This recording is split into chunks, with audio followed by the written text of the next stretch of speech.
नमस्कार। आज हम बात करने वाले हैं भारतीय इतिहास के एक ऐसे तूफानी दौर की। लगभग 200 साल का वो समय जब एक महान साम्राज्य पूरी तरह से बिखर गया था और उसी की राख से उभरे तीन ऐसे जबरदस्त राजा जिन्होंने भारत की किस्मत को हमेशा हमेशा के लिए एक नया मोड़ दे दिया। तो सोचिए, जब कोई सुपर पावर अचानक खत्म हो जाए तो क्या होता है। जाहिर है, एक पावर वैक्यूम, एक खालीपन पैदा हो जाता है। और छठी सदी के बीच में भारत में ठीक यही हुआ।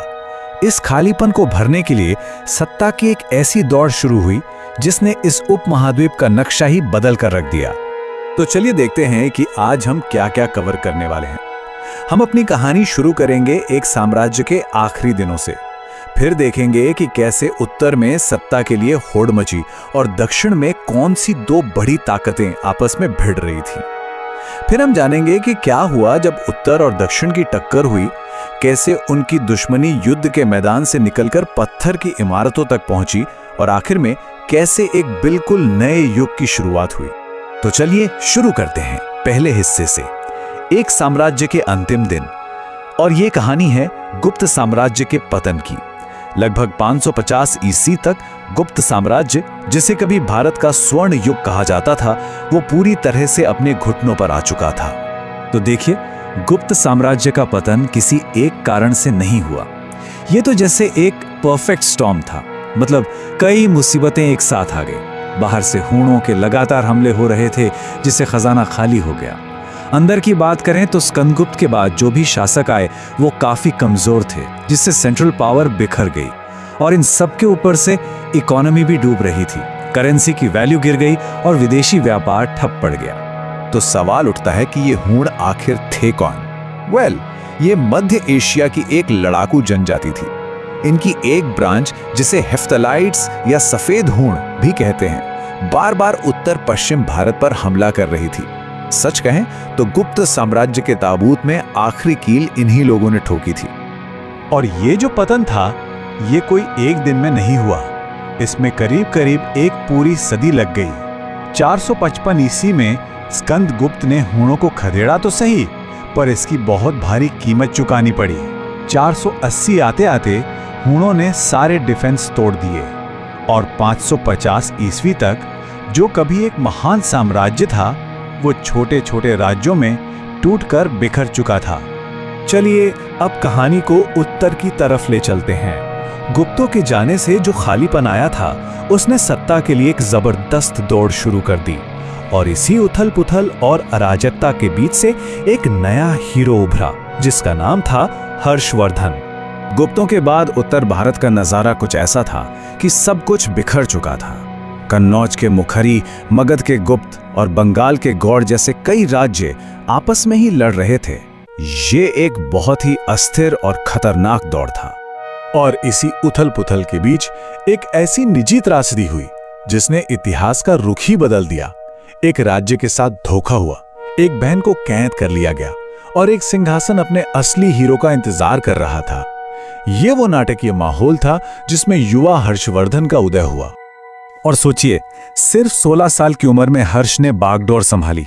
सबसे पहले तो उसने अपने भाई के हत्यारे राजा शशांक को सजा देने की कसम खाई। फिर उसने अपनी बहन राज्यश्री को विंध्य के जंगलों से बचाया। अपने दुश्मन को घेरने के लिए उसने कामरूप के राजा भास्कर वर्मन से हाथ मिलाया। और आखिर में थामेसर और कन्नौज दोनों की राजगद्दी पर बैठकर उत्तर भारत को फिर से एक कर दिया।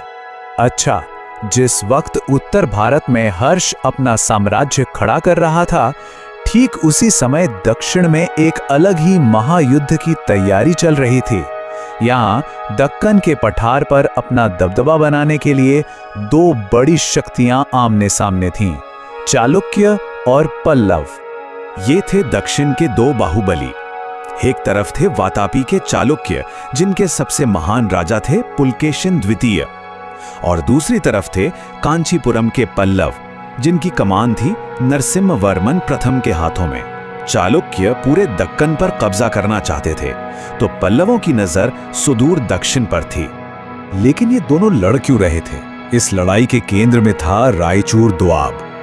कृष्णा और तुंगभद्रा नदियों के बीच की ये जमीन बहुत उपजाऊ और स्ट्रेटेजिकली इंपॉर्टेंट थी। और यही वो असली इनाम था जिसके लिए इन दोनों ताकतों के बीच करीब 100 साल तक जंग चली। अब आता है कहानी का वो मोड़ जब उत्तर की नई ताकत का सामना दक्षिण की सबसे बड़ी ताकत से होता है। ये वो पल था जब हर्ष के दक्षिण जीतने के सपने का इम्तिहान होना था।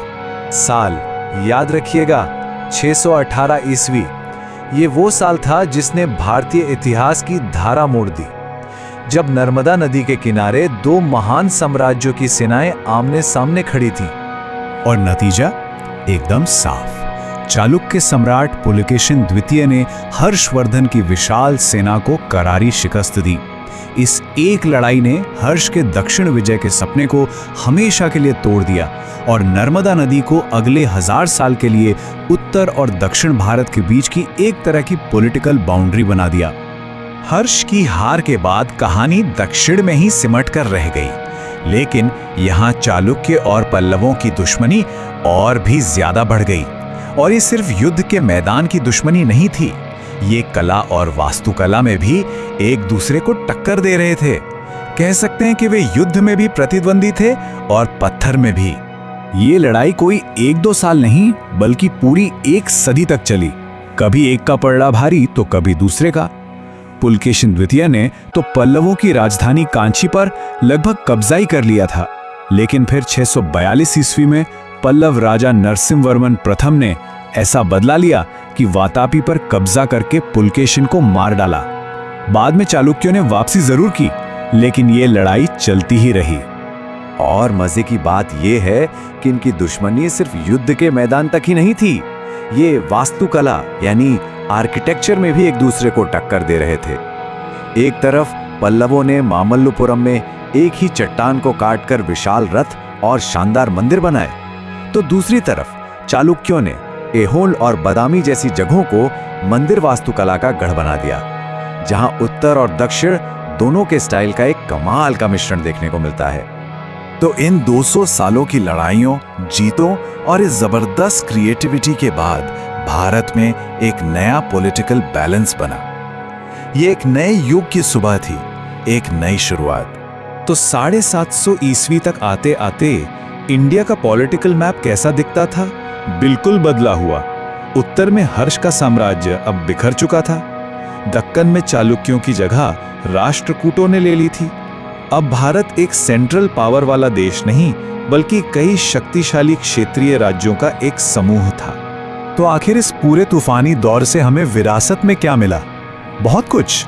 इसने शक्तिशाली क्षेत्रीय पहचान और भाषाओं को जन्म दिया। एक नया गवर्नेंस सिस्टम बना। मध्ययुगीन भारतीय कला और मंदिर वास्तुकला की नींव इसी दौर में रखी गई और नर्मदा जैसी प्राकृतिक सीमाओं को एक तरह से पक्की राजनीतिक सरहदों में बदल दिया।